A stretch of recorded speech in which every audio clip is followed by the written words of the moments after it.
Tu es un étudiant venu de l'Ukraine pour l'Allemagne et tu as obtenu un titre de séjour très limité, c'est-à-dire une fiction Bescheinigung de 3 mois ou de 6 mois au meilleur des cas. Et tu te demandes comment est-ce que tu vas faire pour améliorer ta situation. Alors cette vidéo, elle est faite pour toi. Bienvenue sur ma chaîne.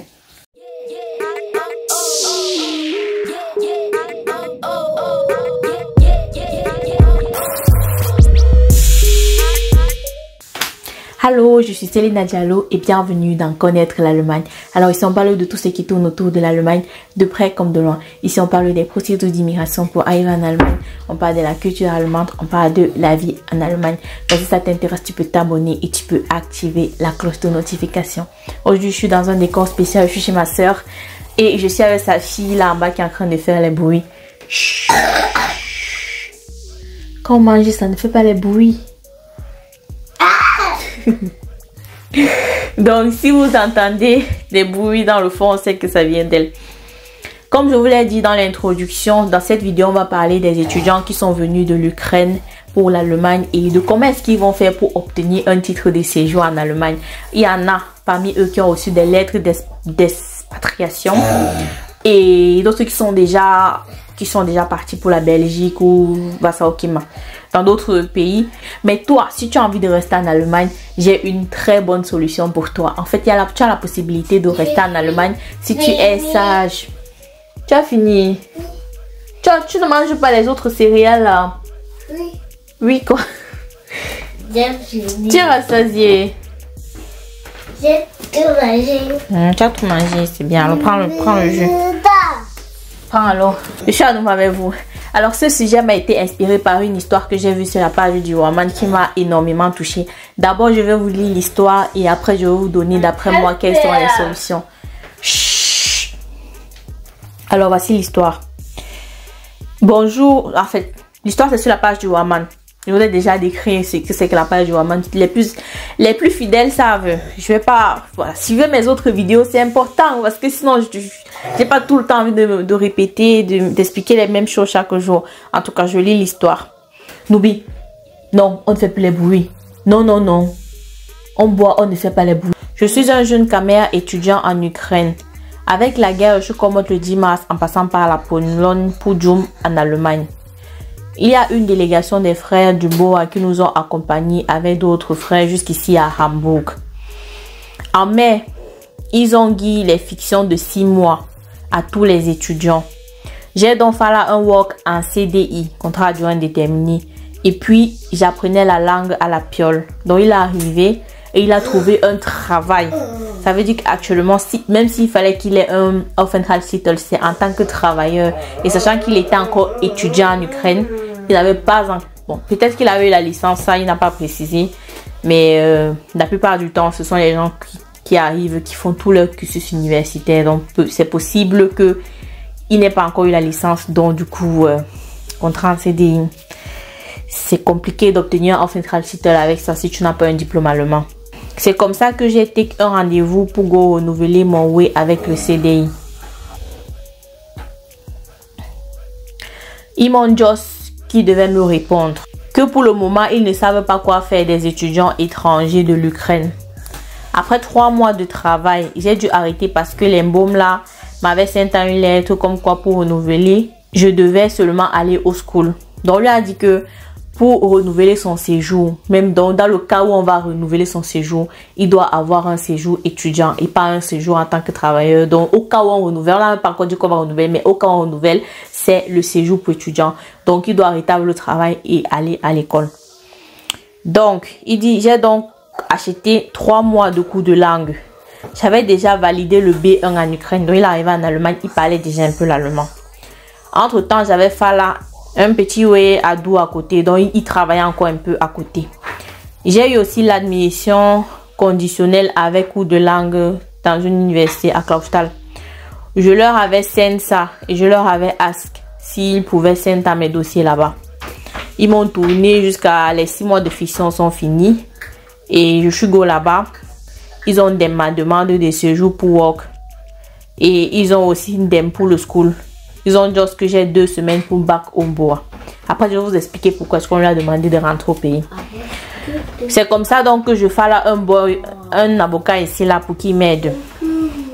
Ils m'ont dit une fiction de 2 mois. Ils ont pris mon passeport. Mon problème est devant le tribunal désormais. Ils ont dit que je ne pouvais pas travailler à temps plein en tant qu'étudiant. J'ai trouvé un work comme pour les étudiants. Donc, il a trouvé un job étudiant. J'ai envoyé ça au tribunal. Les gars de l'immigration disent que je ne peux pas work en faisant les cours de langue. Entre-temps, les papiers... Oh là là.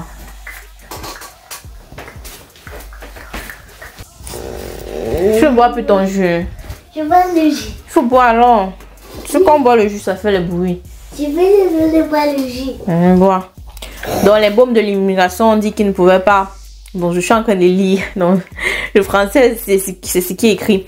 Ils ont dit qu'ils ne pouvaient pas faire les cours de langue. Je continue. Entre-temps, les papiers qui m'ont chou avaient expiré. Je suis back là-bas. Ils m'ont fait l'interview. Et le motif était retour volontaire au pays. Après, ils m'ont dit que comme mon dossier est devant le tribunal, ça ne va rien changer. Donc, quand c'est là devant le tribunal, ça devient chaud quand même. Je dois back au cours. Ils m'ont donc chou 2 weeks encore pour préparer mon départ.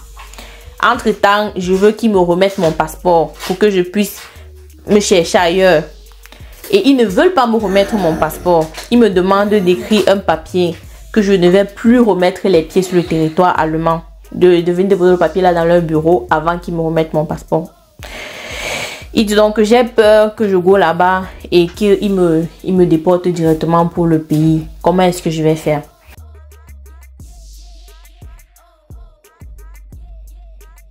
Donc ici on a le cas d'un gars qui vient de l'Ukraine pour l'Allemagne. Il était en Ukraine en tant qu'étudiant.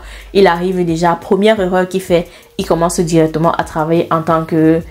Il trouve le CDI. Déjà, comment il a fait pour trouver le CDI, je ne sais pas. Parce que les employeurs, ils sont tellement peur de la mairie que même toi, en tant qu'étudiant, pour que tu trouves un job étudiant, on vérifie tes papiers, même pendant je ne sais combien de temps.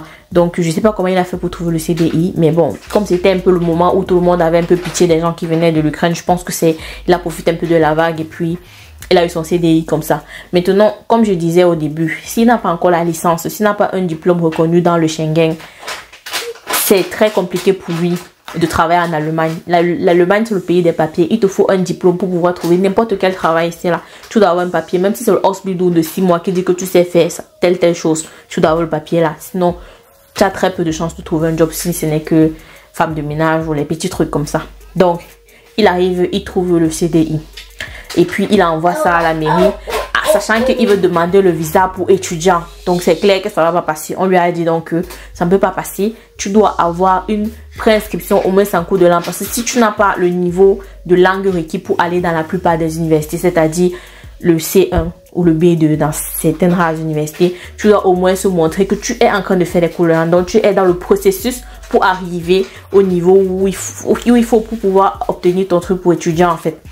Donc déjà, quand on lui demande comme ça, il part s'inscrire en cours de langue. L'erreur numéro 2 qu'il fait, c'est qu'il part encore travailler à côté. Puis là, commence, on regarde là, commence, on couverture, mais quand on regarde la télé. Tu vas regarder la télé? Oui. Oh yo. Voilà, je suis revenue. Donc, comme je disais, la deuxième erreur que ce jeune homme a fait, c'est d'avoir travaillé pendant sa période où il était en cours de langue. Ici en Allemagne, dans plusieurs États, dans de nombreux États, il est interdit de travailler pendant ta période de cours de langue. Les cours de langue, c'est à temps plein. Donc, ce n'est pas le cas dans tous les États, mais dans certains États, c'est le cas. Donc, quand tu arrives, c'est important de te mettre en contact avec les gens qui sont arrivés aussi sur les territoires comme toi. Si tu es camerounais, tu te joins à la communauté camerounaise. Si tu es ivoirien, tu cherches le groupe de la communauté ivoirienne dans la ville, ainsi de suite. Comme ça, tu peux facilement poser tes questions à l'intérieur et avoir les réponses. Moi, quand je suis arrivée ici en Allemagne, je n'avais pas le permis de travail. J'ai eu le permis de travail seulement après que j'ai pu montrer que j'ai obtenu mon DSA. C'est là où ils m'ont donné le permis de travail. Par contre, j'ai certains amis qui étaient dans d'autres villes qui, dès qu'ils sont arrivés, ils ont eu le permis de travail. Donc, ça dépend d'une ville à une autre. Mais voilà, il faut se renseigner. Donc, lui, il a cherché le travail dans une ville à laquelle il fallait qu'il ait d'abord obtenu son diplôme de langue finale avant d'obtenir sa préinscription pour l'université. Donc c'est normal dans ce cas-là que le BED, la mairie de cet état-là, lui refuse le permis parce qu'il a dérogé à une règle. En fait, il n'a pas le droit de travailler tant qu'il n'a pas obtenu son diplôme de langue. Et en plus, il faut juste lire la fiction qu'on vous donne. Votre permis de travail est écrit dessus. Il est toujours écrit sur votre fiction. Vous avez toujours un petit paragraphe qui dit si vous pouvez travailler ou non. Et dans quoi est-ce que vous pouvez travailler. Mais au pire des cas, je veux dire, dans le doute, travailler au noir. Si vous ne savez pas trop, si vous n'êtes pas sûr de comment est-ce que la loi est régie dans l'état dans lequel vous êtes, cherchez les petits boulots noirs, les petits boulots tranquilles comme aller tondre la pelouse. On ne va jamais vous arrêter pour ça. Tant que le boulot ne dépasse pas le mini-job basis de l'état dans lequel vous êtes, vous n'êtes pas oh là là, vous pouvez travailler sans immatriculer votre job. Ça reste un job normal tant que vous ne dépassez pas la barre du mini-job basique qui est dans votre région. J'avais déjà fait une vidéo sur ça, comment travailler sans permis de travail. Si tu veux plus d'informations là-dessus, tu peux aller regarder la vidéo. Maintenant, il faudra jongler pour faire en sorte que personne ne soit au courant que vous avez déjà un autre petit job à côté. Comme ça, vous pouvez travailler votre argent tranquille sans avoir de problème avec la mairie.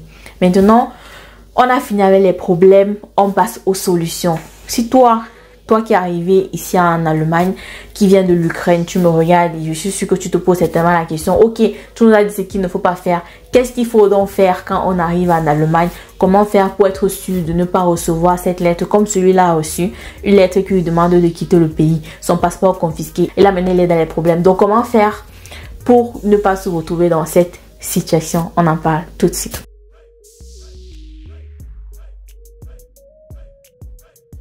Alors la solution est pareille à la fois proche et éloignée. Je vous explique. Quand tu arrives ici en Allemagne, tu as la possibilité d'obtenir, même avant d'arriver, tu as la possibilité d'obtenir plusieurs types de visas. Il y a le visa pour étudiants, le visa pour formation, le visa pour tourisme et il y a aussi le visa au pair. C'est aussi simple que ça. Le visa au pair, quand tu es déjà en Allemagne, trouver une famille au pair, c'est très simple. Parce que je vous explique, la plupart des gens qui arrivent ici là veulent faire les études. Mais le problème c'est qu'ils n'ont pas le niveau de langue requis pour faire les études. Ce qui donne en fait à l'Allemagne le droit de les renvoyer dans leur pays d'origine pour qu'ils puissent redemander le visa en tant qu'étudiant. Mais si vous êtes sur le territoire allemand et que vous avez déjà trouvé une famille au pair et que vous avez déjà votre A2, vous partez avec au BE2. Il y a 90% de chances qu'on vous donne, ne serait-ce qu'une fiction encore de 6 mois. 90% de chance. Je dis parce que j'ai une amie qui a fait pareil. Et elle a eu sa fiction de Shinigo. Donc une amie, c'est la grande sœur à mon amie à moi. Mais c'est mon amie qui m'a expliqué cela. Parce que j'ai demandé à sa grande sœur de venir témoigner. Mais elle n'a malheureusement pas voulu. Donc c'est la solution qu'elle a trouvée. Et c'est une solution que je trouve géniale en fait. Déjà pour obtenir le permis de séjour en au pair, c'est très facile parce que les conditions ne sont pas aussi élevées que pour les autres visas comme formation ou études. Tu as juste besoin du A2 et tu arrives en Allemagne. Normalement, en 3 mois, tu peux chaffer ton A2. Si tu t'assois, tu apprends la langue, en 3 mois, tu peux obtenir ton certificat A2 et trouver une famille au pair quand tu es déjà en Allemagne. C'est facile. Tu passes les groupes comme Facebook, même dans les groupes WhatsApp. Tu lances ta demande et c'est comme ça que j'ai fait pour obtenir la famille au pair de plusieurs d'entre vous quand je faisais encore les programmes d'accompagnement, juste en demandant dans les groupes. Donc celui qui cherche trouve toujours. Ne bloquez pas sur le visa étudiant. Vous pouvez pendant votre année au pair, parce que quand vous obtenez votre fiction de chaque niveau en tant qu'au pair, vous avez un minimum 6 mois et ça peut aller jusqu'à 1 an. Je pense que c'est pas prudent si vont vous donner d'abord 6 mois, renouvelable encore dans 6 mois. Donc vous avez en tout 1 an pour faire vos cours de langue tranquillement. Donc dans les 1 an là, vous pouvez maintenant vous battre à obtenir votre B2 minimum et votre C1 dans le meilleur des cas. Si au bout de 9 mois déjà vous avez obtenu votre B2, vous commencez à postuler dans certaines universités qui acceptent que vous commencez à fréquenter avec le B2. Je parle des universités comme Clausthal, Bamberg et Göttingen par exemple. Il y a plusieurs universités qui vous proposent déjà un cycle universitaire avec votre B2. Donc vous arrivez, vous inscrivez en tant qu'au pair, vous trouvez une famille au pair, vous allez renouveler votre séjour, vous avez 1 an avec la tête tranquille pour chaffer petit à petit vos niveaux de langue. Et en fin de compte, si vous voulez faire la formation ou vous voulez faire les études, vous avez le temps pour avoir le niveau de langue nécessaire pour faire cela. Et après, vous n'avez qu'à changer. Voilà. C'est aussi simple que ça. Les bonnes idées, ça ne vient pas de loin. Ce ne sont pas des formules magiques super extra. C'est juste les petites choses comme ça auxquelles on ne fait pas souvent attention et qui peuvent nous amener très loin. Je répète, quand vous venez d'arriver, évitez d'aller travailler. Surtout si vous voulez demander un visa étudiant. Ça, c'est vous tuer en fait. C'est tuer votre séjour en Allemagne. Évitez de vous retrouver dans ce genre de problème où on va confisquer votre passeport. Soyez wise. Réfléchissez avec les cartes que vous avez à main. Quand vous arrivez, vous avez un séjour de 6 mois. Qu'est-ce que vous pouvez faire dans les 6 mois là? Trouver une famille au pair et après, voilà, le reste va suivre. Donc voilà, je suis arrivée à la fin de la vidéo. Si la vidéo t'a plu, n'hésite surtout pas à la liker, à la partager surtout à quelqu'un à qui ça pourrait aider. Partagez massivement la vidéo à qui ça pourrait aider. Je le dis toujours dans presque toutes mes vidéos. Et après, les gens viennent toujours me poser les questions auxquelles j'ai déjà répondu dans les vidéos. Et ça tue mon travail.